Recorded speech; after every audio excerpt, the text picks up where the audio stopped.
What's going on, guys? My name is Jason and welcome back to the channel. If you're new here, be sure to hit the subscribe button down below so you don't miss out on any future videos. On this channel, you'll find videos on personal finance, investing, and money. And with that being said, let's get right into today's video. Today, I'll be going over how to invest your first $1,000 in Canada. Now, you may have some money laying around or you decide to save up some money in hopes to invest that into the stock market. And as a beginner, it can be very tough to know where to put your money and where not to put your money. And there's a few ways that you can go about investing your money in hopes to get some sort of a return out of it. And if you've been following the channel for a little while now, be sure to give this video a thumbs up as it helps out with the YouTube algorithm. So when you're getting started in investing into the stock market, always go in with the mindset of being in it for the long run, especially if you're a beginner, since it can be really easy to get caught up in making money in the short term, and in the long run, you'll end up losing all of it. And with the $1,000 that you decide to invest into the stock market, you can see that money grow either by the appreciation of the stock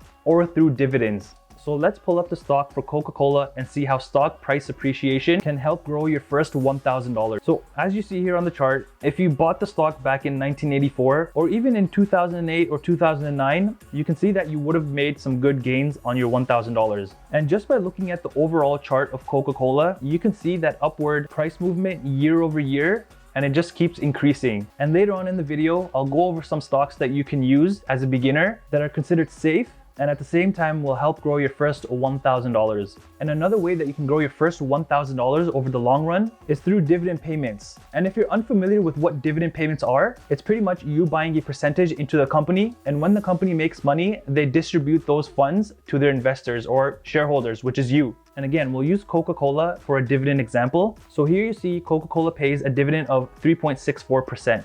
So let's say, for example, you invested your first $1,000 all into Coca-Cola. So your first year of ownership, you will receive $36.40 in dividends. Now, this may not seem like a lot at first, but if you let this compound over the next 10, 20, 30 years, this can add up to a pretty good amount. And the good thing about dividends is that you can withdraw them and use them for whatever you want, or you can reinvest it back into Coca-Cola and therefore further growing your investment. And whether you choose to invest strictly through the stock price appreciation or through the dividends that the company pays, this totally depends on what type of strategy that you want to implement within your investment portfolio. Because if you're looking to invest your money and maybe withdraw that money down the road, whether it be 10 years or 20 years for whatever you want, you can do that, or you can go down the route of dividend investing, which in the long run, if you have a decent amount of money invested, you can earn a good dividend payout. Many people hope that through dividend investing, 20, 30, 40 years down the road, and they can use the dividends that they receive and have that pay for their monthly expenses. And another thing that beginners kind of complicate in the beginning is trying to find that perfect company to invest in. So they spend a lot of time just researching stocks, which they probably don't even understand or know if it's going to be a good investment for them. Because when I first started, I just looked at the companies that I was already familiar with. For example, that could include Apple, Coca-Cola,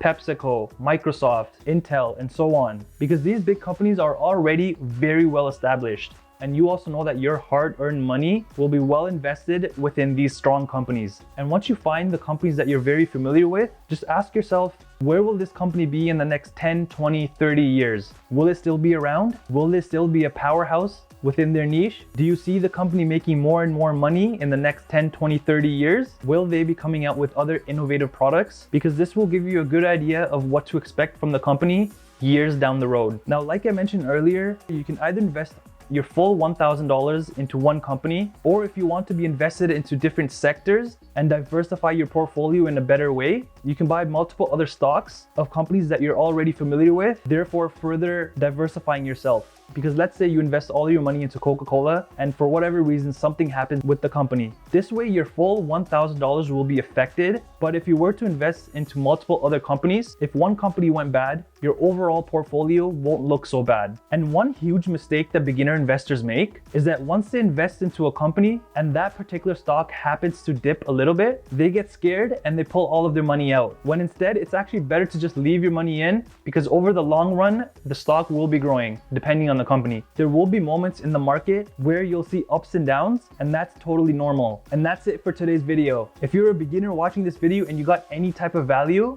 be sure to hit the thumbs up because I will be making more videos to help you guys out. Also, don't forget to hit the subscribe button down below so you don't miss out on future content. And just like that, guys, I'll see you on the next one.